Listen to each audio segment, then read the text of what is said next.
আসসালামু আলাইকুম। মানববিজ্ঞানের পক্ষ থেকে তোমাদের সকলকে শুভেচ্ছা। আমরা চলে এসেছি ইসলামের ইতিহাস ও সংস্কৃতির প্রথম অধ্যায়ের এমসিকিউ সলভ নিয়ে। এতক্ষণ আমরা যে চ্যাপ্টারটা ডিটেলস আলোচনা করেছি তার থেকে ইম্পর্টেন্ট যে এমসিকিউ গুলো সাধারণত বোর্ডে আসে, প্রিভিয়াস কোশ্চেন আগে এসেছে, আমরা সেই এমসিকিউ গুলো নিয়ে তোমাদের সাথে আলোচনা করব এবং এমসিকিউ গুলো সমাধান করার চেষ্টা করব। চলো আমরা শুরু করি, দেখা যাক। হ্যাঁ, আমাদের প্রথম এমসিকিউ, মিশরকে নীল নদের কারণ নীল নদ নীল নদের দান বলার কারণ কি? মিশরকে নীল নদের দান বলার কারণ কি? তোমরা বুঝতে পেরেছো এটা কোথা থেকে এসেছে? এটা হচ্ছে যে আমাদের প্রথম অধ্যায়ের যে দ্বিতীয় অংশটুকু আছে, সভ্যতা, সভ্যতা থেকে এই কোশ্চেনটা এসেছে এবং সেখানে হচ্ছে মিশর সভ্যতা, এইখান থেকে এই কোশ্চেনটা এসেছে এবং খুবই কমন কোশ্চেন, আমরা এটা জানি। মিশর সম্পর্কে পড়তে গেলেই আমরা শুরুতে এটাই পড়েছি, মিশরকে নীল নদের দান বলা হয়। তবে এখানে দান বলার কারণ কি সেটা জানতে চাইছি। আসো আমরা একটু অপশনগুলো দেখি। আমরা দেখতে পাচ্ছি প্রথম অপশনে রয়েছে অপশন এ, বাণিজ্য সমৃদ্ধির জন্য। অপশন বি, দেশটি নীল নদ থেকে উত্থিত বলে। অপশন সি, মিশর নীল নদের তীরে অবস্থিত বলে। এবং অপশন ডি হচ্ছে নদীর দুই তীরকে প্লাবিত করে উর্বর করার জন্য। এখন আমাদের সঠিক উত্তরটি বাছাই করতে হবে। আসো বন্ধুরা, আমরা যেটা পড়েছিলাম আমাদের প্রথম অধ্যায়ে সেই সম্পর্কে একটু আলোচনা করি। যে এখানে প্রথম অপশনটা হচ্ছে বাণিজ্য সমৃদ্ধির জন্য। হ্যাঁ, এটাও সত্য যে মিশর হচ্ছে বাণিজ্য সমৃদ্ধির জন্য একটা বিখ্যাত পয়েন্ট। বাট এটা কি নীল নদের কারণে? হ্যাঁ, এটা নীল নদের কারণে, কিন্তু এখানে আমাদের শাব্দিক অর্থটা আসলে ব্যাখ্যা করতে বলা হয়েছে। দেশটি নীল নদ থেকে উত্থিত বলে, এই কারণে আসলে কিন্তু মিশরকে নীল নদের দান বলা হয় না। মিশর নীল নদের তীরে অবস্থিত বলে এই কারণেও নীল নদের দান বলা হয় না। অর্থাৎ মিশরকে নীল নদের দান বলা হয় নদীর দুই তীরকে প্লাবিত করে উর্বর করার জন্য। অর্থাৎ সঠিক উত্তরটি হবে ডি। কারণ কি? মিশরকে নীল নদের দান বলার কারণ হচ্ছে নদীর দুই তীরকে প্লাবিত করে উর্বর করার জন্য। কারণ আমি তোমাদেরকে যখন এই চ্যাপ্টার সম্পর্কে আলোচনা করছিলাম তখন বলেছিলাম, মিশর যখন হচ্ছে বর্ষা মৌসুম হয় মিশরে, তখন এই অঞ্চলগুলো, নীল নদের পানিগুলো তার দুই পাশে উপচিয়ে বেশ দূর পর্যন্ত গড়িয়ে যায়। তো যখন আবার হচ্ছে বর্ষা মৌসুম চলে যায়, পানি শুকিয়ে যায়, তখন হচ্ছে দুই কূলের পানি কিছুটা কমে সরু হয়ে যায় নদীতে। এবং আমরা জানি যে বন্যার সময় হলে কি পলি, আমাদের আমাদের যে বন্যা হয় আমাদের দেশে, বন্যা সরে যাওয়ার পরে ওই অঞ্চলে পলি জমে এবং ওই অঞ্চলটি অনেক বেশি উর্বর হয়ে যায় ফসলের জন্য। তো একইভাবে বর্ষা পরবর্তী সময়ে নীল নদের দুই পাশ অনেক বেশি উর্বর হয়ে যায় এবং সেখানে হচ্ছে যে খুব ভালো ফসল তখন জন্মে। তো এই জন্যই মূলত মিশরকে নীল নদের দান বলা হয়, যেটা আমরা প্রথম অধ্যায়ের ব্যাখ্যা আলোচনা করেছি এবং এখানেও পেলাম। তাহলে সঠিক উত্তরটি কি হবে? নদীর দুই তীরকে প্লাবিত করে উর্বর করার জন্য। ওকে, আমরা দ্বিতীয় কোশ্চেনটি একটু দেখি। হ্যাঁ, কয়টি ঝুলন্ত কবিতাকে সাবাউল মুআল্লাকাত বলা হয়? কয়টি ঝুলন্ত কবিতাকে সাবাউল মুআল্লাকাত বলা হয়? হ্যাঁ, এটি হচ্ছে আরব, প্রাক ইসলামের হচ্ছে ইসলাম প্রাক আরবীয় অঞ্চল, যে ইসলাম আসার পূর্বে আরব অঞ্চলটি যেমন ছিল সেই সেই অংশের এখান থেকে একটি কোশ্চেন এসেছে। তো আমরা জানি যে ঝুলন্ত কবিতা হচ্ছে যে এটা একটা আরবদের তখনকার সংস্কৃতি ছিল। হ্যাঁ, তারা হচ্ছে যে কবিতা লিখতো। তো সেই কবিতার আস-সাবাউল মুআল্লাকাত, এটা হচ্ছে সাবাউন অর্থ কি? সাত। মুআল্লাকাত অর্থ হচ্ছে ঝুলন্ত। তো অর্থাৎ এখানে উত্তরটি হবে সাত। পরবর্তী কোশ্চেন আমরা একটু দেখি পরবর্তী কোশ্চেন কি এসেছে। আহ, পরবর্তী কোশ্চেন আমরা দেখতে পাচ্ছি মিশর সভ্যতাকে নিয়ে এসেছে। 3 নম্বর কোশ্চেন হচ্ছে মিশরীয় সম্রাট বা রাজাদের উপাধি ছিল। আমরা সবাই জানি, এটা হচ্ছে যে মিশর সভ্যতা জানার জন্য হচ্ছে যে তখনকার হচ্ছে যে রাজতন্ত্র, এই এই অংশটুকুতে আমরা পড়েছিলাম যে মিশরীয় সম্রাট বা রাজাদের উপাধি ছিল ফারাও। তাদের সকলকে যে প্রধান ছিল তাদেরকে বলা হতো ফারাও। হ্যাঁ, তাহলে উত্তর হবে, সঠিক উত্তরটি হবে অপশন এ, ফারাও। আচ্ছা, আসো আমরা পরবর্তী কোশ্চেনটি একটু দেখি। 4 নম্বর, আইয়ামে জাহেলিয়া শব্দের অর্থ কি? আইয়ামে জাহেলিয়া খুবই পরিচিত একটি এমসিকিউ, এটা প্রায়ই আসে। বিগত সালের কোশ্চেন অ্যানালাইসিস করলে দেখতে পারবে যে এই কোশ্চেনটি বারবার এসেছে, বিভিন্ন বোর্ডে এসেছে। সো এটা বেশ গুরুত্বপূর্ণ, আমরা জানি। তারপরে একটু আমরা এটা নিয়ে আলোচনা করি, আইয়ামে জাহেলিয়া শব্দের অর্থ কি। অপশনগুলো একটু আমরা দেখি। গোলামীর যুগ, প্রগতির যুগ, কলির যুগ, অন্ধকারাচ্ছন্ন যুগ। তোমরা অলরেডি বুঝে গিয়েছো উত্তর কোনটি হবে। এটার উত্তর হবে অন্ধকারাচ্ছন্ন যুগ। কেননা আইয়াম শব্দের অর্থ কি? আমরা যখন আলোচনা করেছিলাম তখন বলেছিলাম আইয়াম শব্দের অর্থ হচ্ছে যুগ, সময়, কাল, এবং জাহেলিয়া হচ্ছে অর্থ হচ্ছে অন্ধকার। তাহলে শাব্দিক অর্থ আসে অন্ধকারের যুগ। তো সেই হিসেবে অপশন ডি অন্ধকারাচ্ছন্ন যুগ এটি হবে সঠিক উত্তর। আসো আমরা 5 নম্বর কোশ্চেনটা একটু দেখি। প্রাক ইসলামী আরবে মক্কায় আল মালা গঠনের উদ্দেশ্য কি ছিল? প্রাক ইসলামী আরবে মক্কায় আল মালা গঠনের উদ্দেশ্য কি ছিল? অর্থাৎ ইসলাম পরবর্তী এই পূর্ববর্তী সময়ে আরবে হচ্ছে আল মালা গঠন হয়েছিল, সেটি কেন গঠন হয়েছিল সেটি নিয়ে আসলে এমসিকিউটি। আমরা একটু দেখি এই এখানে অপশন হচ্ছে গোত্রীয় ভারসাম্য রক্ষা করা, অপশন 2 মক্কার প্রশাসনিক ব্যবস্থা তদারক করা, অপশন 3 শান্তি ও শৃঙ্খলা কায়েম করা। তো তোমরা এই অধ্যায়টি যখন পড়েছিলে তখন আল মালা সম্পর্কে পড়েছিলে, তো সেখান থেকে কি জানতে পেরেছিলে? তো সেই সময় হচ্ছে যে প্রাক ইসলামী আরবে বেশ গোত্রে গোত্রে হানাহানি, তাদের ভিতরে বিভেদ, মারামারি, রাজনৈতিক বিভেদ, গোত্রগত দ্বন্দ্ব, বাণিজ্যগত একটা দ্বন্দ্ব তাদের ভিতরে ছিল। তো সেই হিসেবে সেটাকে দূর করার জন্যই মূলত আল মালা গঠন হয়েছিল, যার উদ্দেশ্য ছিল গোত্রীয় ভারসাম্য রক্ষা করা। এটা কারেক্ট, হ্যাঁ, গোত্রে গোত্রে যে দ্বন্দ্ব ছিল এটাকে বন্ধ করার জন্য হচ্ছে যে আল মালা গঠন হয়েছিল, এবং প্রশাসনিক ব্যবস্থা তদারক করা। কারণ মক্কার হচ্ছে যে কেউ একজন নেতাকে মানতো না, তারা হচ্ছে যে গোত্র প্রধানকে মানতো, কিন্তু সম্মিলিতভাবে যে কোনো একজনকে তারা প্রধান হিসেবে মানতো না। যার কারণে এই প্রশাসনিক ব্যবস্থা একটু রদবদল করা হয়েছিল, একটা প্রশাসনিক ব্যবস্থা একটা তদারক করা হয়েছিল। তো সেই হিসাবে এই অপশনটাও ঠিক। এবং অপশন 3 হচ্ছে আমরা দেখতেছি শান্তি ও শৃঙ্খলা কায়েম করা। হ্যাঁ, আল মালা গঠনের আলটিমেট উদ্দেশ্য ছিল হচ্ছে যে শান্তি শৃঙ্খলা হচ্ছে যে সমাজে প্রতিষ্ঠা করা। তো সেই হিসাবে এই অপশনটিও ঠিক। তাহলে সেই হিসাবে আমরা বলতে পারি অপশন ডি তে আমরা তিনটাই দেখতে পাচ্ছি, তার মানে অপশন ডি হচ্ছে যে সঠিক উত্তর। 1 2 3 এখানে সবগুলোই সঠিক উত্তর হবে আর কি।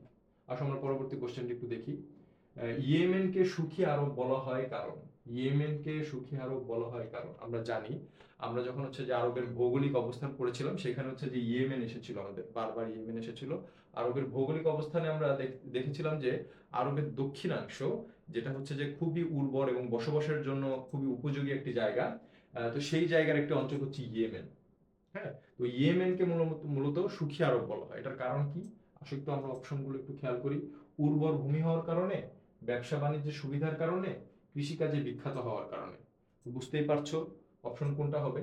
হ্যাঁ, এই অঞ্চলে হচ্ছে যে ভূমিটা উর্বর ছিল, ব্যবসা বাণিজ্য সুবিধা ছিল, ইয়েমেনকে কেন্দ্র করে তখন অনেক বড় বড় বাণিজ্য হতো, এবং কৃষিকাজের জন্য ইয়েমেন বিখ্যাত ছিল। তার মানে তিনটি অপশনই কারেক্ট। তো সেই হিসাবে অপশন ডি, অপশন ডি হচ্ছে আমরা বাছাই করছি, অপশন ডি হচ্ছে সঠিক অ্যান্সার। 1 2 ও 3। আসলে এবার আমরা একটা উদ্দীপকের এমসিকিউ সলভ করি। উদ্দীপকটা একটু আমরা পড়ে দেখি উদ্দীপকটা কি লেখা আছে। 7 নাম্বার কোশ্চেন হচ্ছে, পবিত্র আরব হচ্ছে ইসলামের প্রাণকেন্দ্র, এটি 3টি মহাদেশের মিলনস্থলে অবস্থিত, এদেশের মাটি পৃথিবীর প্রাচীনতম শিলা, তাই পবিত্র কোরআনে আরবের একটি নগরীকে উম্মুল কুরা বলা হয়েছে। আরব ভূমি অবস্থিত, কোশ্চেন হচ্ছে আরব ভূমি অবস্থিত।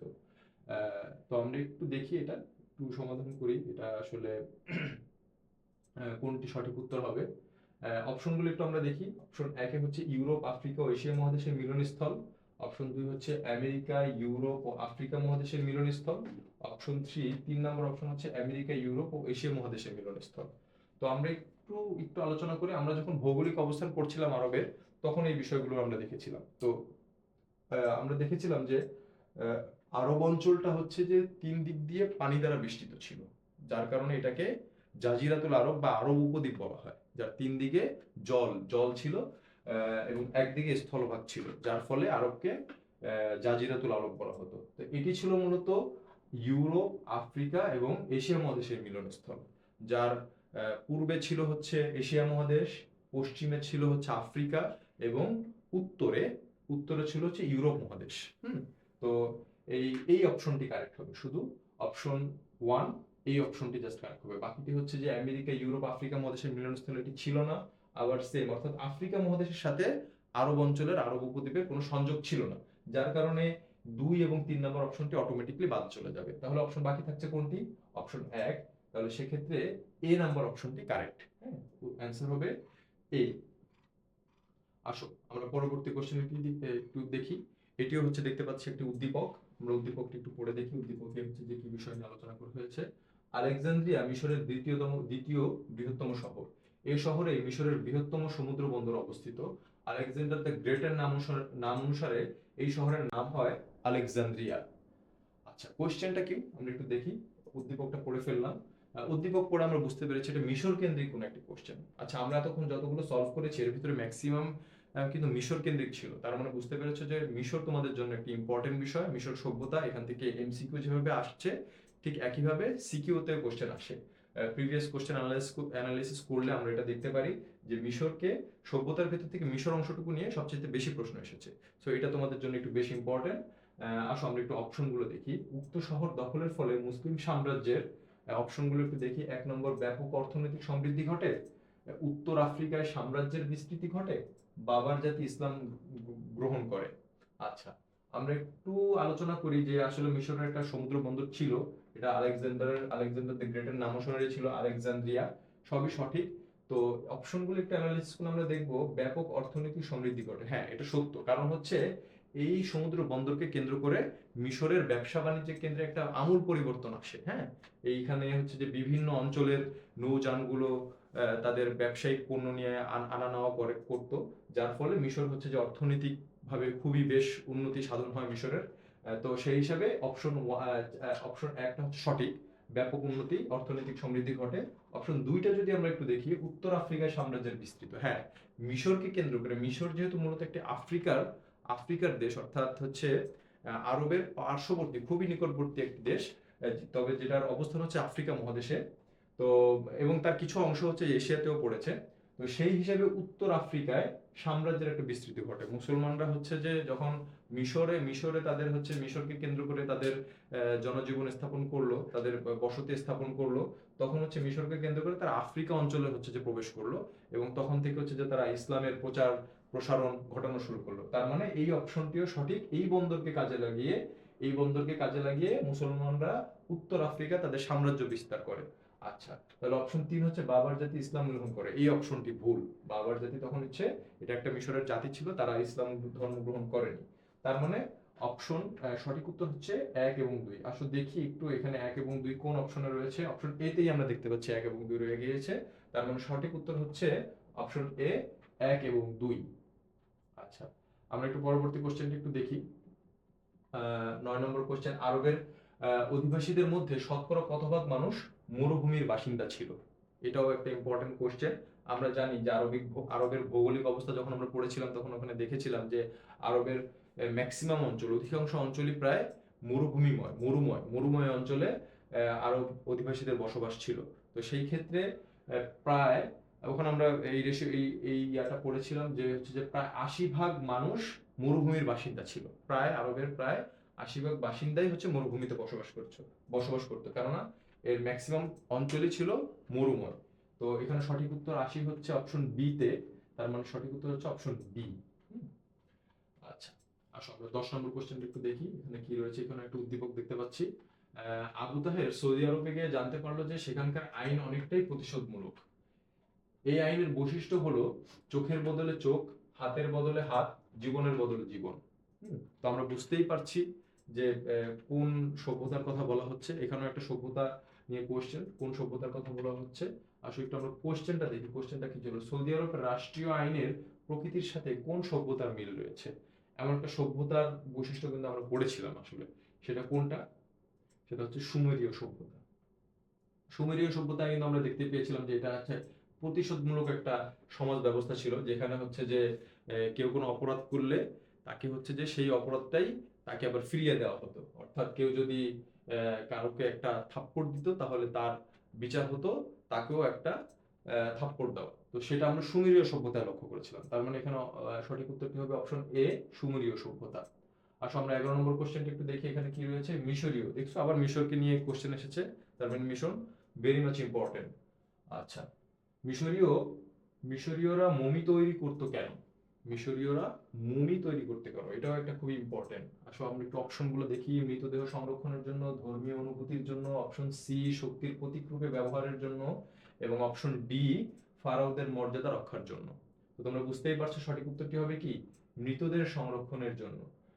মিশরীয়দের একটা সংস্কৃতি ছিল, তারা হচ্ছে মৃত ব্যক্তিদের সংরক্ষণ করতে চাইতো। তারা হচ্ছে যে মৃত ব্যক্তিদেরকে মনে রাখার জন্য তাদের লাশকে কোনো একভাবে, তাদের মৃতদেহকে কোনো একভাবে সংরক্ষণের তারা উদ্যোগ নিত। তো সেই হিসেবে তারা হচ্ছে যে তাদেরকে মমি করতো। হ্যাঁ, তো এখানে সঠিক উত্তর হবে অপশন এ, মৃতদেহ সংরক্ষণের জন্য। আচ্ছা, তাহলে আমরা 12 নম্বর কোশ্চেন একটু দেখি। 12 নম্বর কোশ্চেনে কি বলা হয়েছে? আরব উপদ্বীপকে আফ্রিকা মহাদেশ থেকে বিচ্ছিন্ন করেছে। আরব উপদ্বীপকে আফ্রিকা মহাদেশ থেকে বিচ্ছিন্ন করেছে।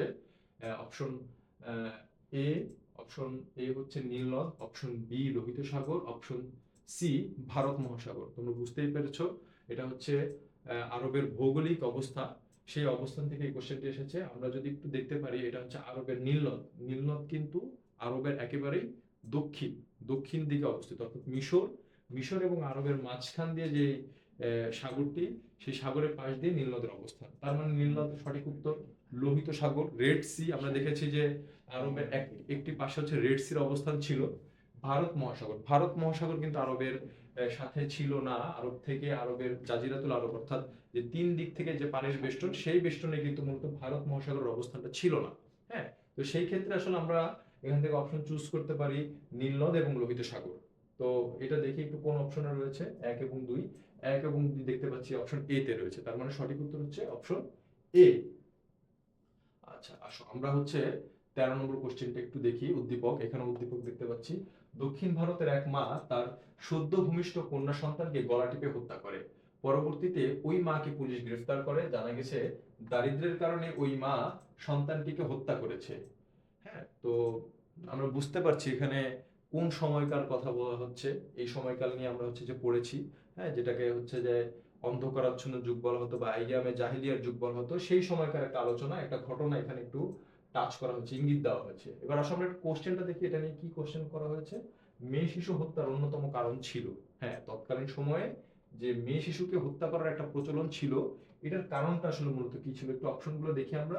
দরিদ্র, নারীর প্রতি ঘৃণাবোধ, পরাজিত হলে কন্যা সন্তান, দাসীতে পরিণত হওয়ার ভয়। তো হ্যাঁ, এটা এটা সত্যি যে দারিদ্রের ভয়ে হচ্ছে তখনকার সময়ে মেয়ে শিশুকে হত্যা করা হতো। তো ছেলে শিশুর ব্যাপারে দারিদ্রের ভয় করা হতো না, মেয়ে শিশুর ব্যাপারে কেন দারিদ্রের ভয় করা হতো, এটা আমরা যখন ওই চ্যাপ্টারটা আলোচনা করেছি তখনও কিন্তু বলেছিলাম। তো এটা হচ্ছে মূলত কারণ হচ্ছে মেয়ে শিশুর ব্যাপারে মনে করে তারা যে মেয়ে শিশু বড় হলে তার বিয়ে শাদীর একটা খরচ রয়েছে, এবং মেয়ে শিশু সাধারণত উপার্জনে কোনো ভূমিকা রাখে না সংসারে। সেই ক্ষেত্রে মেয়ে শিশুকে একটু বোঝা মনে করা হতো, দারিদ্রের কারণ মনে করা হতো, যার ফলে মেয়েকে এই কারণে মেয়ে সন্তানকে তখনকার সময় হচ্ছে যে হত্যা করা হতো। এবং তার মানে এই অপশনটা সঠিক। এবং আসো অপশন 2টা একটু আমরা দেখি। নারীর প্রতি ঘৃণাবোধ। নারীর প্রতি ঘৃণাবোধ তখনকার সময় ছিল। তখনকার সময় নারীদের কোনো মূল্যই ছিল না, আমরা জেনেছি। নারীদেরকে কোনো রকম তাদের অধিকার, সামাজিক অধিকার, পারিবারিক অধিকার, অর্থনৈতিক অধিকার, সব ধরনের অধিকার থেকে নারীদেরকে বঞ্চিত করা হতো। তো নারীদের প্রতি একটা ঘৃণা সবার ভিতরে কাজ করতো, তো যার ফলে নারী শিশু জন্ম হওয়ার সময়ই তার পরিবার তাকে হত্যা করতো। তো এটাও একটা কারণ, তার মানে এই অপশনটিও ঠিক। এবং অপশন সি, 3 নম্বর অপশনটা একটু যদি আমরা দেখি, পরাজিত হলে কন্যা সন্তান, দাসীতে পরিণত হওয়ার ভয়। হ্যাঁ, তো এই অপশনটি অপশন 3, পরাজিত হলে কন্যা সন্তান দাসীতে পরিণত হওয়ার ভয়, এই অপশনটাও সঠিক। অর্থাৎ যখন আমাদের এখানে একটু ভুল হয়ে গিয়েছে। হ্যাঁ,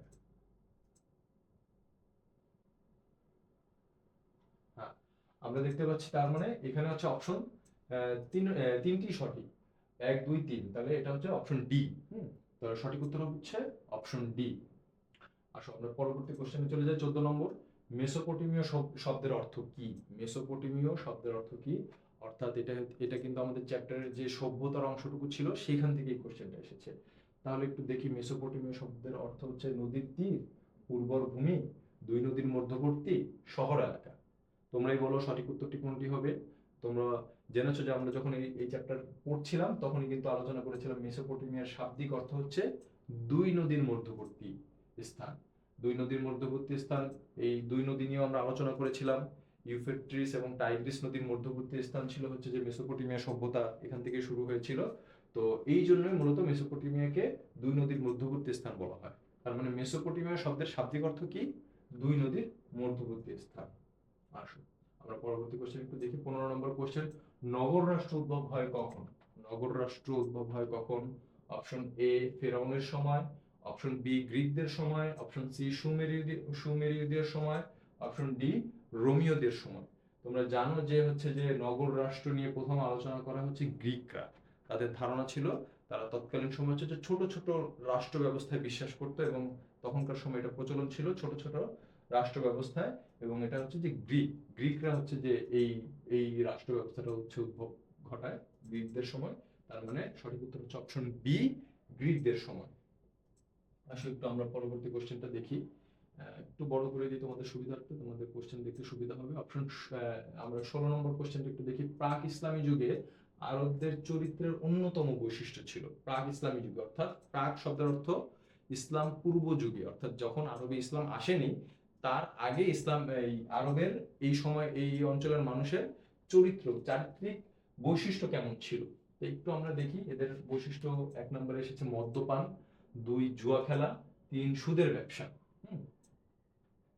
অপশন 3 সুদের ব্যবসা। আসলে আমরা দেখতে পাই তখনকার সময় মানুষ প্রচুর পরিমাণে মদ্যপান করত, এবং জুয়া খেলা এগুলো তাদের একদম সামাজিক জীবনের একদম অবিচ্ছেদ্য অংশ ছিল, এবং সুদের ব্যবসা তাদের অর্থনৈতিক কার্যক্রম পরিচালিত হতো মূলত সুদের মাধ্যমে। তার মানে আমরা বলতে পারি 3টি অপশনই সঠিক। তো সেখানে দেখতে পাচ্ছি অপশন ডি তে 1, 2 এবং 3 আছে, তার মানে সঠিক উত্তর হচ্ছে অপশন ডি। আচ্ছা, আসো আমরা 17 নম্বরটা একটু দেখি। 17 নম্বর অ্যান্সারটি, কিউনিফর্ম লিখন পদ্ধতি কারা উদ্ভাবন করেছিল? কিউনিফর্ম তোমরা জানতে যখন হচ্ছে আমরা সভ্যতা নিয়ে পড়েছিলাম তখন হচ্ছে যে এই এই বিষয়গুলো এসেছিল, যে কিউনিফর্ম হচ্ছে যে সুমেরীয়গণ হচ্ছে যে পদ্ধতিতে আসলে এই এই পদ্ধতি তারা আবিষ্কার করেছেন, এবং তারা হচ্ছে যে এই পদ্ধতিতে লিখত। তার মানে সঠিক উত্তর হচ্ছে সুমেরীয়গণ। আসো আমরা পরবর্তী কোশ্চেনটা একটু দেখি। অপশন পরবর্তী কোশ্চেন 18, কাসিদা শব্দের অর্থ কি? কাসিদা শব্দের অর্থ কি? তো কাসিদা শব্দের অর্থ এটা এটা কোন অংশ থেকে এসেছে তোমরা বলতে পারবে? এটা হচ্ছে আরবদের যে সাংস্কৃতিক জীবন, হ্যাঁ, প্রাক ইসলামী আরব সমাজে যে তাদের সাংস্কৃতিক যে কর্মকাণ্ড ছিল সেই কর্মকাণ্ড থেকে কিন্তু এই প্রশ্নটি এসেছে। সেখানে আমরা পড়েছিলাম যে কাসিদা কাসিদা মূলত হচ্ছে যে গীতিকাব্য। আরবরা হচ্ছে যে বিভিন্ন রকমের সংস্কৃতি চর্চা করত, তারা হচ্ছে বিভিন্ন ধরনের কবিতা, গীতি কবিতায় মূলত তাদের হচ্ছে যে বেশি মনোযোগ ছিল। তো সেই হিসাবে কাসিদা শব্দের অর্থ হচ্ছে গীতিকাব্য। সঠিক উত্তর হচ্ছে অপশন এ, গীতিকাব্য।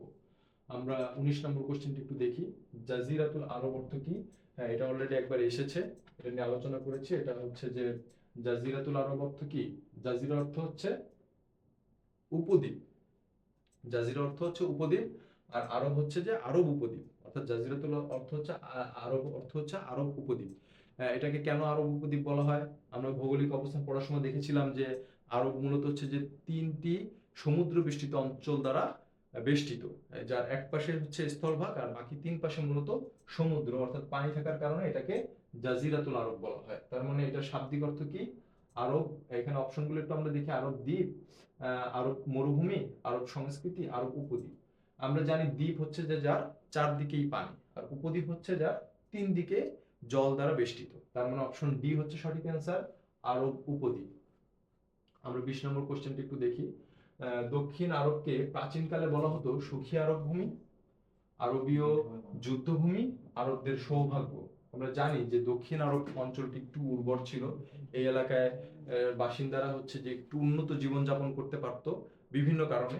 তো এটার আমরা অপশনগুলো একটু যদি খেয়াল করি, সুখী আরব এটা সঠিক। অপশন 2 আরবীয় যুদ্ধভূমি, এই অপশনটা মনে হচ্ছে যে সঠিক নয়, কেননা এই অঞ্চলের লোকজন তারা হচ্ছে যে যুদ্ধ বিগ্রহে বেশি একটা মনোযোগী ছিল না। হ্যাঁ, তারা সুখী জীবন যাপন করত। তার মানে এই অপশনটি সঠিক নয়। অপশন 3 নাম্বারটি একটু যদি দেখি, আরবদের সৌভাগ্য, হ্যাঁ এটাও সঠিক, আরবদের সৌভাগ্য। তার মানে অপশন 1 এবং অপশন 3 এটা সঠিক অ্যান্সার। আমরা একটু দেখি এখানে কোনটা আছে। অপশন 1 আমরা বি তে দেখতে পাচ্ছি 1 ও 3, তার মানে সঠিক উত্তর হচ্ছে অপশন বি। আসো আমরা হচ্ছে পরবর্তী কোশ্চেনটা একটু দেখি। 21 নম্বর কোশ্চেন, আইয়ামে জাহেলিয়া বলতে কি বোঝায়? আইয়ামে জাহেলিয়া নিয়ে আরো একটি কোশ্চেন। আইয়ামে জাহেলিয়া তার মানে বুঝতে পেরেছো যে এটা কিন্তু খুবই ইম্পর্টেন্ট। প্রায়ই এটা আসে, প্রায় প্রত্যেক বছরের কোনো না কোনো বোর্ডের কোশ্চেনে দেখা গেছে যে এই কোশ্চেনগুলো থাকে এখান থেকে। সো এটা কিন্তু খুবই ইম্পর্টেন্ট। আমরা একটু দেখি আইয়ামে জাহিলিয়া বলতে কি বোঝায়। অজ্ঞতার যুগ, তমসার যুগ, অন্ধকারের যুগ। তার মানে আইয়াম শব্দের অর্থ বলেছিলাম কিছুক্ষণ আগে, এই শব্দের অর্থ হচ্ছে যুগ, সময়। জাহেলি অর্থ হচ্ছে যে অন্ধকার।